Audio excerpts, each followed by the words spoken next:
જય સ્વામિનારાયણ વિદ્યાર્થી મિત્રો, તત્વોનું વર્ગીકરણ અને ગુણધર્મોમાં આવર્તિતા ચેપ્ટરની અંદર આપણે ધીરે ધીરે આગળ જઈ રહ્યા છીએ. ગયા લેક્ચરની અંદર એટલે કે છેલ્લા લાસ્ટ લેક્ચરની અંદર આપણે આયોનિક ત્રિજ્યાની વાત કરી હતી, બરાબર. એને થોડું પુનરાવર્તન કરી અને પછી આપણે આગળ વધીએ. આયોનિક ત્રિજ્યા એટલે શું ભાઈ? તો કે ભાઈ આયનની ત્રિજ્યા હોય અને કઈ ત્રિજ્યા કહીએ છીએ? આપણે આયોનિક ત્રિજ્યા કહીએ છીએ. ઓકે, ધન આયન અને ઋણ આયન. ધન આયન ક્યારેક બને? તો કે ભાઈ પરમાણુ ઇલેક્ટ્રોન ગુમાવે ત્યારે શું બને છે? ધન આયન. પરમાણુ ઇલેક્ટ્રોન મેળવે ત્યારે શું બને છે? ઋણ આયન. ઓકે, સોડિયમ છે એની પાસે 11 પ્રોટોન ને 11 ઇલેક્ટ્રોન છે સોડિયમ પરમાણુ. જ્યારે સોડિયમ પરમાણુ પોતાનું 1 ઇલેક્ટ્રોન ગુમાવી દે એટલે સોડિયમ પરમાણુ પાસે 11 પ્રોટોન ને 10 ઇલેક્ટ્રોન થયા. તો અહીંયા પ્રોટોનની સંખ્યા વધી એટલે +1 વીજભાર આવ્યું. ઓકે, ચલો ત્યારબાદ બીજી એક લીટી બહુ અગત્યની. ધન આયન કરતાં તેનો જનક પરમાણુ હંમેશા કેવો હોય છે? નાનો હોય છે. જનક પરમાણુ છે, બરોબર, એના કરતાં ધન આયન કેવો હોય છે? નાનો હોય છે. એનું કારણ ધન આયન નાનો હોવાનું, કારણ કે ધન આયનમાં પ્રોટોનની સંખ્યા વધી જાય એટલે કે અસરકારક કેન્દ્રીય ધન વીજભારમાં શું થયું? વધારો. અહીંયા 11 પ્રોટોન 10 ઇલેક્ટ્રોન ઉપર આકર્ષણ બળ લગાડે, એટલા માટે કક્ષાઓનું સંકોચન થાય અને પરમાણુના જે આયન છે એના કદની અંદર શું થાય છે? ઘટાડો થાય છે. તેવી જ રીતે ઋણ આયન છે તેના જનક પરમાણુ કરતાં કેવો હોય છે? મોટો હોય છે. કેમ? કારણ કે અહીંયા ઇલેક્ટ્રોન વચ્ચેનું અપાકર્ષણ વધી જાય અને આ ઉપરાંત અહીંયા 9 પ્રોટોન, જો ફ્લોરિનનું ઉદાહરણ લઈએ તો 9 પ્રોટોન 9 ઇલેક્ટ્રોન ઉપર આકર્ષણ બળ લગાડતું હતું. 1 ઇલેક્ટ્રોન મેળવ્યો એટલે કેટલા ઇલેક્ટ્રોન થયા? 10.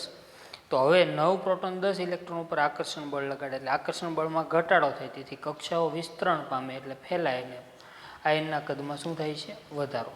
એટલી વાત કરી હતી. ત્યારબાદ આપણે સમ ઇલેક્ટ્રોનીય સ્પીસીસ એની આપણે ચર્ચા કરવાના છીએ આજે, બરોબર. તો સમ ઇલેક્ટ્રોનીય સ્પીસીસ કોને કહેવાય? તો કે ભાઈ સમ એટલે સમાન, ઇલેક્ટ્રોની એટલે ઇલેક્ટ્રોનની સંખ્યાવાળા, બરોબર. તો એની વાત આજે આપણે કરીએ. પહેલાં બહુ જ અગત્યનો કોન્સેપ્ટ છે સમ ઇલેક્ટ્રોનીય સ્પીસીસ.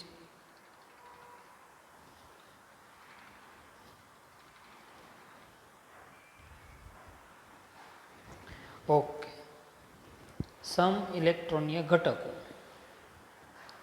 સમ ઇલેક્ટ્રોનીય ઘટકો. ઓકે, કોને કહેવાય? તો વ્યાખ્યા ખાસ યાદ રાખજો. જે અણુ, પરમાણુ કે આયનોમાં ઇલેક્ટ્રોનની સંખ્યા સમાન હોય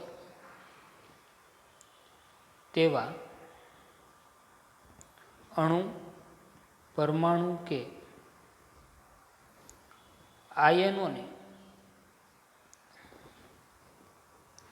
સમ ઇલેક્ટ્રોનીય ઘટકો કહે છે, એટલે કે સરખા ઇલેક્ટ્રોન વાળા. ઓકે, ચલો પહેલું ઉદાહરણ લઈએ આપણે. H-1 હિલિયમ, લિથિયમ +1 અને બેરિલિયમ +2 સમ ઇલેક્ટ્રોનીય છે. આ તો કે આપણે એમાં ઇલેક્ટ્રોન ગણવા પડે તો આપણને ખબર પડે સમ ઇલેક્ટ્રોનીય છે કે નહીં. ચલો, હાઇડ્રોજનનો પરમાણુ ક્રમાંક 1 એટલે પ્રોટોન 1, હિલિયમનો પરમાણુ ક્રમાંક 2, લિથિયમનો પરમાણુ ક્રમાંક 3 અને બોરોનનો બેરિલિયમનો પરમાણુ ક્રમાંક 4. ઓકે, આ કોની સંખ્યા આવી? પ્રોટોનની. હવે ઇલેક્ટ્રોનની સંખ્યા કેમ મારે કારણ કે પ્રોટોનની સંખ્યા મને ખબર હોય ને તો જ મને ઇલેક્ટ્રોનની સંખ્યા ઝડપથી ખબર પડે, એટલા માટે. ઓકે, ઇલેક્ટ્રોનની સંખ્યા. હવે હાઇડ્રોજનનો પરમાણુ ક્રમાંક 1 છે તો પ્રોટોન 1 હોય તો ઇલેક્ટ્રોન કેટલા હોય? 1. -1 છે એનો અર્થ શું થયો? તેણે 1 ઇલેક્ટ્રોન મેળવેલો છે, એટલે 1 હતો ને 1 મેળવ્યો એટલે કેટલા થયા? 2. હિલિયમ પરમાણુ ક્રમાંક 2, તો 2 પ્રોટોન ને 2 ઇલેક્ટ્રોન મેળવેલા છે તો કે નહીં, ગુમાવેલા છે તો કે નહીં. જો મેળવેલા ગુમાવેલા હોય તો ઉપર વીજભાર હોય. તો અહીંયા કેટલા ઇલેક્ટ્રોન આવ્યા? 2. ચલો લિથિયમનો પરમાણુ ક્રમાંક કેટલો છે? 3. તો 3 શું છે? તેમાં પ્રોટોન. 3 શું છે? ઇલેક્ટ્રોન. 3 ઇલેક્ટ્રોનમાંથી અહીંયા +1 છે. +1 એનો અર્થ એવો છે કે એક ઇલેક્ટ્રોન એને ગુમાવેલો છે. એટલે કેટલા વધ્યા? 3માંથી 1 ગયો તો કેટલા વધ્યા? 2. બેરેલિયમ. બેરેલિયમ. ચલો બેરેલિયમની વાત કરીએ તો બેરેલિયમનો પરમાણુ ક્રમાંક 4, તો 4 પ્રોટોન ને 4 ઇલેક્ટ્રોન. બરોબર. હવે એને +2 છે એટલે એનો અર્થ એવો છે એને કેટલા ઇલેક્ટ્રોન ગુમાવેલા છે? 2. તો વધ્યા કેટલા? વધ્યા કેટલા અહીંયા? તો કે ભાઈ અહીંયા વધ્યા 2 ઇલેક્ટ્રોન. ઓકે, આવું હજી એક ઉદાહરણ લઈ લઈએ આપણે, બોરોન +3 ક્રમમાં લઈએ. ઓકે, ચલો બોરોનનો પરમાણુ ક્રમાંક 5, તો 5 પ્રોટોન ને 5 ઇલેક્ટ્રોન. હવે બોરોને કેટલા ઇલેક્ટ્રોન ગુમાવ્યા? +3, તો કે 3 ઇલેક્ટ્રોન ગુમાવ્યા. તો 5માંથી 3 ગયા તો વધ્યા કેટલા? 2. તો અહીંયા H-1 એટલે કે hydride ion, helium, lithium ion, beryllium ion અને બોરોન આયન, આ બધામાં ઇલેક્ટ્રોનની સંખ્યા કેવી છે? સમાન. તો એને કેવા કહેવાય? સમ ઇલેક્ટ્રોનીય ઘટકો આપણે કહીએ છીએ. ઓકે, ત્યારબાદ આગળ વધીએ આપણે, બીજું એક્ઝામ્પલ લઈએ. ચલો કાર્બન 4 ઇલેક્ટ્રોન મેળવે, નાઇટ્રોજન 3 ઇલેક્ટ્રોન મેળવે, ઓક્સિજન 2 ઇલેક્ટ્રોન મેળવે, ફ્લોરિન 1 ઇલેક્ટ્રોન મેળવે, નિયોન સોડિયમ 1 ઇલેક્ટ્રોન ગુમાવે, મેગ્નેશિયમ 2 ઇલેક્ટ્રોન ગુમાવે, એલ્યુમિનિયમ 3. કઈ રીતે ખબર પડી? બાહ્યતમ કક્ષાના ઇલેક્ટ્રોન. સિલિકોન 4 ઇલેક્ટ્રોન ધારો ગુમાવે છે. ઓકે, ચલો આમાં આપણે ગણીએ સમ ઇલેક્ટ્રોનીય છે બધા. તો કે જો ભાઈ કાર્બનનો પરમાણુ ક્રમાંક 6 એટલે 6 પ્રોટોન હોય. એવી રીતે નાઇટ્રોજન ઇલેક્ટ્રોન ગણીએ. ચલો કાર્બન પાસે 6 પ્રોટોન હોય તો 6 શું હોય? ઇલેક્ટ્રોન. ઓકે, -4 છે તો એને કેટલા ઇલેક્ટ્રોન મેળવ્યા છે? તો કે 4 ઇલેક્ટ્રોન મેળવ્યા. તો 6 ને 4 કેટલા થયા? 10 ઇલેક્ટ્રોન થયા કાર્બન પાસે. કાર્બાઇડ આયન છે. ઓકે, નાઇટ્રાઇડ આયન થયો. નાઇટ્રોજન પાસે 7 પ્રોટોન હોય કારણ કે નાઇટ્રોજનનો પરમાણુ ક્રમાંક 7 છે. ચલો નાઇટ્રોજને કેટલા ઇલેક્ટ્રોન મેળવ્યા? તો કે -3 છે તો કેટલા ઇલેક્ટ્રોન મેળવ્યા? 3. ઓકે, તો એને 3 મેળવ્યા, 7 ઓલરેડી એની પાસે હતા તો કેટલા ઇલેક્ટ્રોન થયા? 10. ઓકે, ચલો ત્યારબાદ આગળ વધીએ આપણે. ઓક્સાઇડ આયન, ઓક્સિજનનો પરમાણુ ક્રમાંક 8, તો 8 પ્રોટોન ને 8 ઇલેક્ટ્રોન. ચલો ઓક્સિજને કેટલા ઇલેક્ટ્રોન મેળવ્યા? તો કે 2, તો ટોટલ ઇલેક્ટ્રોન કેટલા થયા? 10. ફ્લોરાઇડ આયન, ફ્લોરિનનો પરમાણુ ક્રમાંક 9, તો પ્રોટોન 9 ઇલેક્ટ્રોન 9. ફ્લોરિને 1 ઇલેક્ટ્રોન -1 છે, 1 ઇલેક્ટ્રોન મેળવ્યો તો કેટલા ઇલેક્ટ્રોન થયા? 10. ઓકે, ચલો ત્યારબાદ આપણે આગળ વધીએ. નિયોન, નિયોનનો પરમાણુ ક્રમાંક 10, 10 પ્રોટોન 10 ઇલેક્ટ્રોન. નિયોને ઇલેક્ટ્રોન ગુમાવ્યો નથી ને ઇલેક્ટ્રોન મેળવ્યો નથી. તો અહીંયા કેટલા થયા? 10. તો આ સમ ઇલેક્ટ્રોનીય થયા? તો કે હા ભાઈ સમ ઇલેક્ટ્રોનીય છે. ઓકે, ચલો સોડિયમ આયન, સોડિયમનો પરમાણુ ક્રમાંક 11, તો 11 પ્રોટોન અને 11 ઇલેક્ટ્રોન. +1 છે એનો અર્થ એવો છે કે સોડિયમે 1 ઇલેક્ટ્રોન ગુમાવ્યો છે. તો 11માંથી 1 ગયા તો વધ્યા કેટલા? 10. ચલો મેગ્નેશિયમ આયન, મેગ્નેશિયમનો પરમાણુ ક્રમાંક 12, 12 પ્રોટોન 12 ઇલેક્ટ્રોન. ચલો મેગ્નેશિયમ પાસે +2 છે એટલે એનો અર્થ એવો થયો કે +2 છે એટલે 2 ઇલેક્ટ્રોન ગુમાવ્યા છે. તો વધ્યા કેટલા? 12માંથી 2 ગયા તો 10. એલ્યુમિનિયમનો પરમાણુ ક્રમાંક 13 છે, 13 પ્રોટોન ને 13 ઇલેક્ટ્રોન. ચલો એલ્યુમિનિયમ છે બરોબર, એને +3 છે એટલે 3 ઇલેક્ટ્રોન ગુમાવ્યો તો વધ્યા કેટલા? 10. તો સમ ઇલેક્ટ્રોનીય થયા. વ્યાખ્યા શું છે? જે અણુ પરમાણુ કે આયનોમાં ઇલેક્ટ્રોનની સંખ્યા સમાન હોય તેવા અણુ પરમાણુ કે આયનોને સમ ઇલેક્ટ્રોનીય ઘટકો કહે છે. ઓકે, ચલો સિલિકોન, પરમાણુ ક્રમાંક 14, 14 પ્રોટોન 14 ઇલેક્ટ્રોન. ઓકે, તો 4 ઇલેક્ટ્રોન ગુમાવ્યો તો વધ્યા કેટલા? 10. ઓકે, તો આ બાબત આપણને શું નિર્દેશ કરે છે કે ઇલેક્ટ્રોનની સંખ્યા કેવી છે? સમાન છે. ઓકે, ખાસ યાદ રાખશું, બહુ જ આપણા માટે અગત્યનું છે. ઓકે, ચલો હવે બીજી બાબત એક ખાસ, કે આને પરમાણુના કદ સાથે કંઈક સંબંધ છે, એની આપણે ચર્ચા કરવાના છે.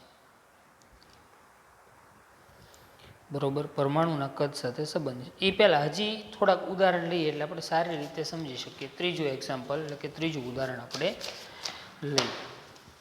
Okay, example number 3. એટલે આપણે સારી રીતે આપણને ખબર પડી જાય કે ભાઈ સમ ઇલેક્ટ્રોનીય કઈ રીતે ઇલેક્ટ્રોન કેમ ગણવાના એમ. ઓકે,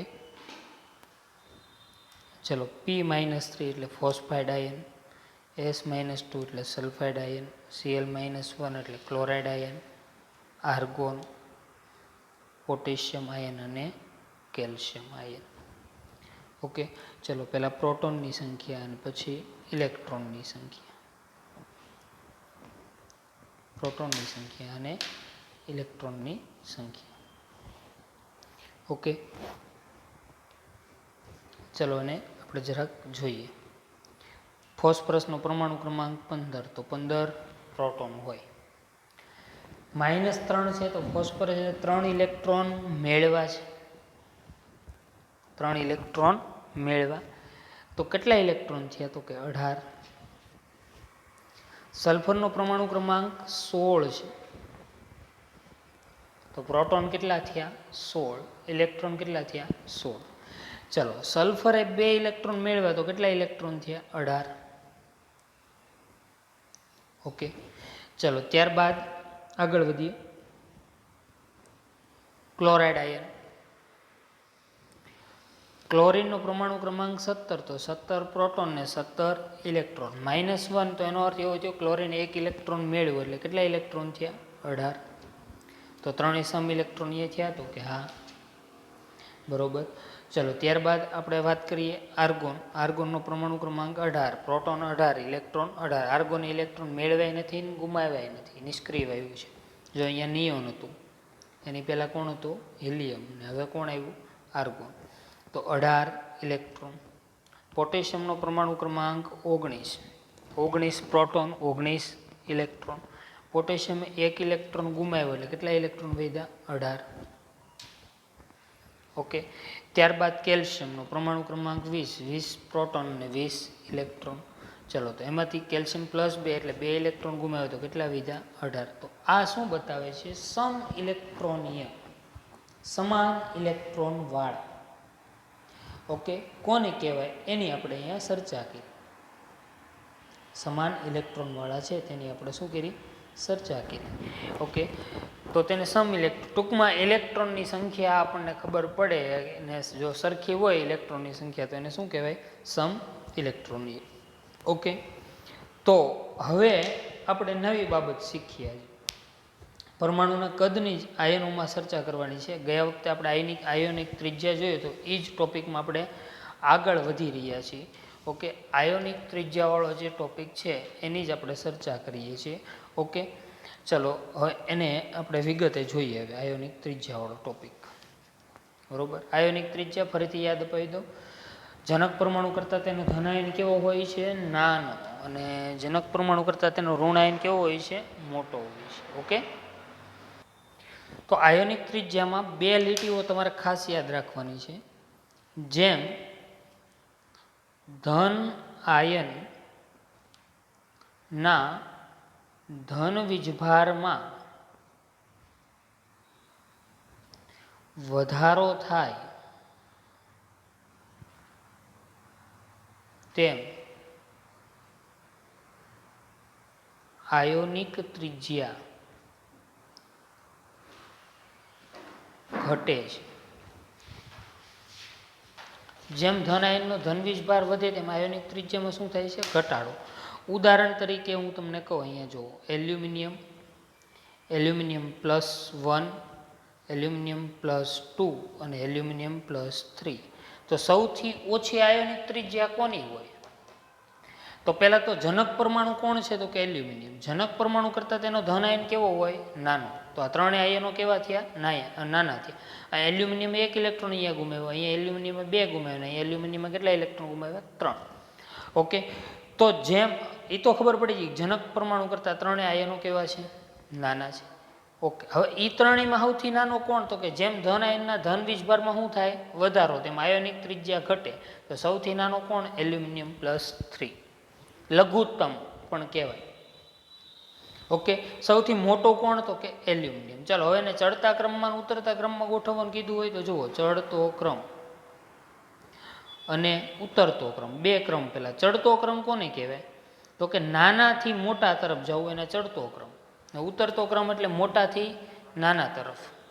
ઓકે, ચલો ચડતો ક્રમ એટલે સૌથી નાનો કયો આયન છે? તો કે એલ્યુમિનિયમ +3, કારણ કે એનું કદ સૌથી નાનું છે.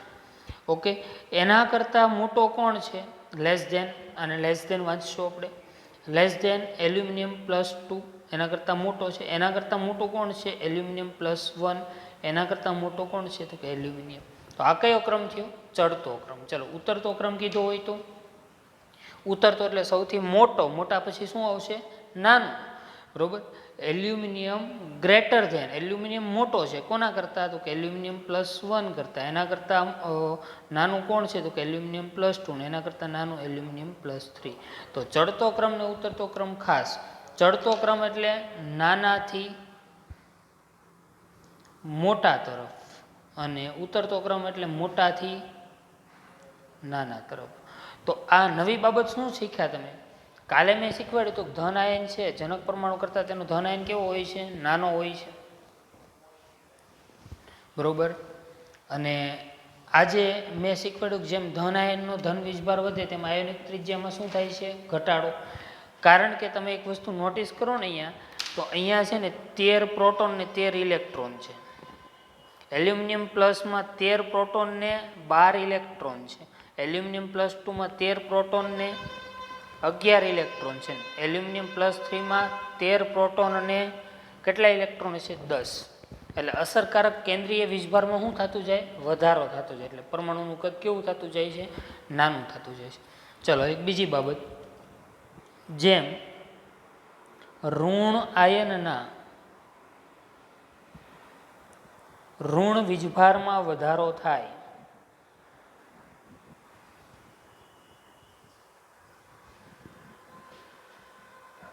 તેમ આયોનિક ત્રિજ્યા વધે છે. ધન આયનનો ધન વીજભાર વધે એમ આયોનિક ત્રિજ્યા ઘટે. ઋણ આયનનો ઋણ વીજભાર વધે તેમ આયોનિક ત્રિજ્યા વધે છે. ઓકે, એને ઉદાહરણ દ્વારા આપણે સમજવાનો પ્રયત્ન કરીએ. અહીંયા જોઈશું. ચલો નાઇટ્રોજન, નાઇટ્રોજન -1, નાઇટ્રોજન -2 અને નાઇટ્રોજન -3, આ રીતના આપણી પાસે આયનો છે. ચલો સૌથી મોટું કદ કોનું? તો કે હમણાં ઉપરથી નીચે જો, સૌથી મોટું કોનું? તો કે લીટી વાંચો. જેમ ઋણ આયનના ઋણ વીજભારમાં શું થાય? વધારો. જેમ ઋણ આયનનો ઋણ વીજભાર વધે તેમ આયોનિક ત્રિજ્યા વધે. તો n-3 છે એનો ઋણ વીજભાર સૌથી વધારે, તો એની ત્રિજ્યા સૌથી વધુ છે. સૌથી નાનું કોણ? તો કે નાઇટ્રોજન. કેમ? કારણ કે જનક પરમાણુ છે તેના ઋણ આયન કરતાં કેવો હોય? નાનો હોય. એના કરતાં ત્રણેય ઋણ આયન કેવા હશે? મોટા હશે. ચલો આના માટે પણ ચડતો ક્રમ ને ઉતરતો ક્રમ લખી શકીએ. ચડતો ક્રમ અને ઉતરતો ક્રમ. ચલો ચડતો ક્રમ એટલે નાનાથી ક્યાં તરફ જવાનું છે? મોટા તરફ. ચલો નાનું કોણ સૌથી? તો કે નાઇટ્રોજન, કારણ કે જનક પરમાણુ છે તેના ઋણ આયન કરતાં કેવો હોય? નાનો. ચલો એના કરતાં મોટું કોણ હશે? તો કે n-1, કારણ કે ઋણ વીજભાર છે એના કરતાં મોટું n-2. ઋણ વીજભાર વધતો જાય એમ કદમાં શું થતું જાય? વધારો. સૌથી મોટો તો કે n-3 આયન. ચલો ઉતરતો ક્રમ એટલે મોટાથી ક્યાં તરફ જવાનું? નાના તરફ. n-3, એના કરતાં નાનો n-2, તેના કરતાં નાનો n-1, એના કરતાં નાનો નાઇટ્રોજન. તો આ કયા ક્રમ લખીએ છીએ આપણે? ચડતા અને ઉતરતા ક્રમ, જે MCQ સોલ્વ કરવામાં તમને મદદરૂપ થશે. ઓકે, ચલો ત્યાર પછી આટલી બાબતોની ચર્ચા કરી. અને વંચાય શું તો કે nitrogen less than N-1 ion, N-1 ion less than N-2 ion, N-2 ion less than N-3 ion. આને શું વંચાય? N-3 ion greater than N-2 ion, N-2 ion greater than N-1 ion, N-1 ion greater than nitrogen. Okay, તો આ બાબતો આપણા માટે ખૂબ જ અગત્યની છે. ચાલો, હવે તમને એમ થાય કે હવે આ તો તમે સીધું કહી દીધું, બરોબર. હવે તમારી સમક્ષ કોઈ એવા એક્ઝામ્પલ આવ્યા કે આમાં ભાઈ કોનું કદ મોટું ને કોનું કદ નાનું એ નક્કી કરવું હોય તો એના માટે એક વસ્તુ હું તમને શીખવાડું છું. અસરકારક કેન્દ્રીય વીજભાર નક્કી કરવું. અસરકારક કેન્દ્રીય વીજભાર કઈ રીતે? ખાસ નોંધી લેજો, તમને બહુ જ ઉપયોગી બનશે, બરોબર. પ્રોટોનની સંખ્યાને, ટૂંકમાં કહું છું સરળ રીતે, પ્રોટોનની સંખ્યાને ઇલેક્ટ્રોનની સંખ્યા વડે ભાંગતા આપણને અસરકારક કેન્દ્રીય વીજભાર, ટૂંકમાં આપણે આપણી ભાષામાં લખ્યું છે, અસરકારક કેન્દ્રીય વીજભાર પ્રાપ્ત કરી શકાય છે. હવે અસરકારક કેન્દ્રીય વીજભાર ઉપરથી શું માહિતી મળે? બહુ જ અગત્યનો પ્રશ્ન. અસરકારક કેન્દ્રીય વીજભાર ઉપરથી કઈ માહિતી મળે? ઓકે, તો જો બે લીટી હંમેશા યાદ રાખશું, બરોબર. જેમ અસરકારક કેન્દ્રીય વીજભાર વધારે, જેમ અસરકારક કેન્દ્રીય વીજભાર વધારે તેમ કદ નાનું. જેમ અસરકારક કેન્દ્રીય વીજભાર વધારે તેમ કદ નાનું. ચલો સેકન્ડ, બીજો ક્વેશ્ચન. જેમ અસરકારક કેન્દ્રીય વીજભાર ઓછો તેમ કદ મોટું.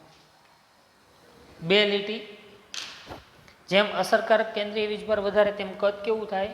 નાનું. અને જેમ અસરકારક કેન્દ્રીય વીજભાર ઓછો તેમ કદ કેવું થાય? મોટું. બે લીટી આપણા માટે ખૂબ જ અગત્યતા ધરાવતી છે.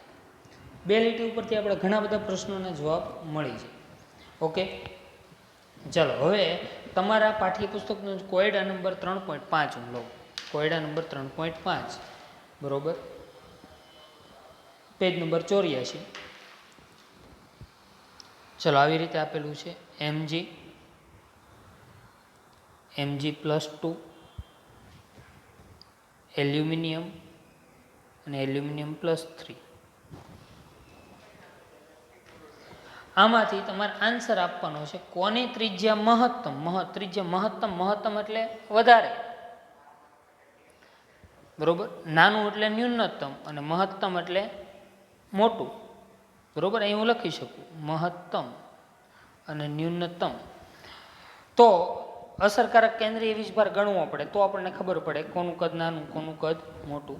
ઓકે, સારું, ચાલો ગણીએ. મેગ્નેશિયમમાં પરમાણુ ક્રમાંક 12, પ્રોટોન 12. અસરકારક કેન્દ્રીય વીજભાર ગણવા માટે શું કરવાનું? તો કે પ્રોટોન ભાગ્યા કોની સંખ્યા? ઇલેક્ટ્રોન. ચલો, 12 ભાગ્યા 12.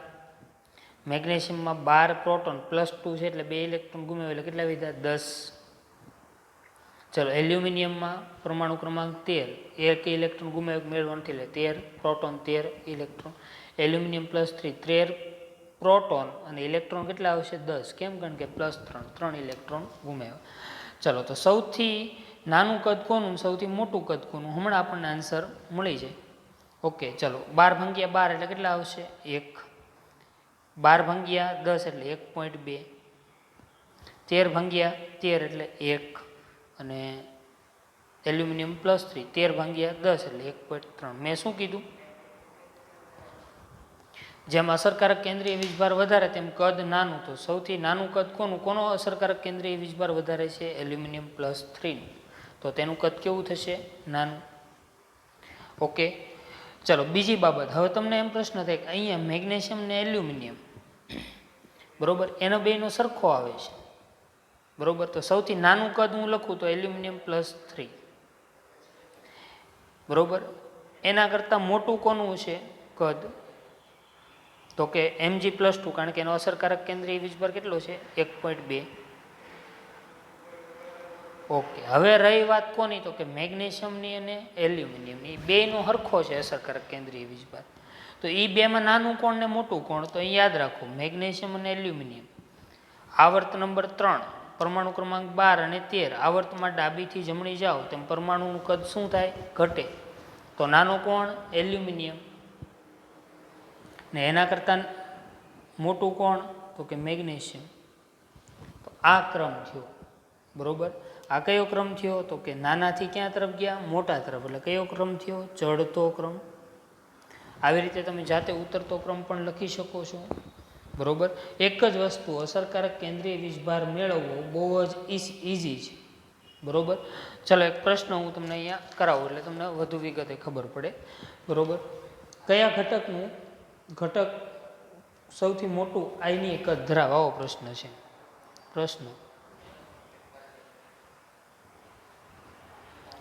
નીચેના માંથી કયો ઘટક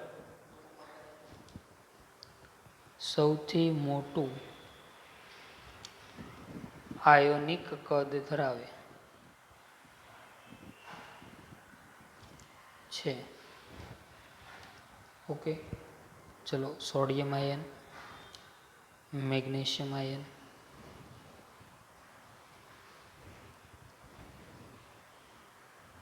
S-2 આયન અને Cl-1. ઓકે, એક જ વસ્તુ ગણવાની, અસરકારક કેન્દ્રીય વીજભાર. ચલો સોડિયમનો પરમાણુ ક્રમાંક 11, તો 11 પ્રોટોન. મેગ્નેશિયમનો પરમાણુ ક્રમાંક 12, તો 12 પ્રોટોન. સલ્ફરનો પરમાણુ ક્રમાંક 16, તો 16 પ્રોટોન. ને ક્લોરિનનો પરમાણુ ક્રમાંક આવશે 17, તો 17 પ્રોટોન. ચલો ઇલેક્ટ્રોન ગણશું તો કે હા, સોડિયમમાં 1 ઇલેક્ટ્રોન ગુમાવ્યો એટલે કેટલા ઇલેક્ટ્રોન વધ્યા? 10. મેગ્નેશિયમમાં 2 ઇલેક્ટ્રોન ગુમાવ્યા, કેટલા વધ્યા? 10. સલ્ફરે 2 ઇલેક્ટ્રોન મેળવ્યા એટલે કેટલા ઇલેક્ટ્રોન થયા? 18. ને ક્લોરીને 1 ઇલેક્ટ્રોન મેળવ્યો એટલે કેટલા થયા? 18. ઓકે, હવે એનો આપણે શું ગણવાનું છે? અસરકારક કેન્દ્રીય વીજભાર. ચલો અહીંયા કેટલો આવશે? 1.1, બરોબર. મેગ્નેશિયમમાં કેટલો આવશે? તો કે 12 ભાગ્યા કેટલા કરવા પડશે? 10. 12 ભાગ્યા 10 એટલે કેટલા આવ્યા? તો કે 1.2. ચલો પછી 16 ભાગ્યા કેટલા કરશું? તો કે 18, તો કેટલા આવશે? તો કે 0.88. અને ક્લોરીન માટે ગણીએ તો 17 ભાગ્યા 18, તો કેટલા આવશે? 0.94. તમે જાતે કેલ્ક્યુલેટરનો ઉપયોગ કરી શકો છો. ઓકે, ચલો હવે આની ઉપરથી નક્કી કરવાનું છે આયોનિક કદ સૌથી મોટું કોનું? જો જેમ અસરકારક કેન્દ્રીય વીજભાર વધારે તો એમ કદ નાનું હોય. સૌથી નાનું કદ કોનું થશે? Mg+2. તો સૌથી મોટું કદ કોનું હોય? તો કે નીચેનામાંથી કયો ઘટક છે એનું કદ મોટું? તો જેમ અસરકારક કેન્દ્રીય વીજભાર ઓછો તેમ કદ કેવું હોય? મોટું. ચલો કોનો ઓછો છે અસરકારક કેન્દ્રીય વીજભાર? તો કે સલ્ફરનો. તો આપણો આન્સર શું આવશે? Sulphur, sulphide ion. ઓકે, તો આ રીતે ઘણા બધા પ્રશ્નોના આપણે જવાબ મેળવી શકીએ છીએ. અને આજના વધુ આપણે આવતા ક્લાસની અંદર પછી ચર્ચા કરશું. આજે આપણે એટલે અટકીએ છીએ.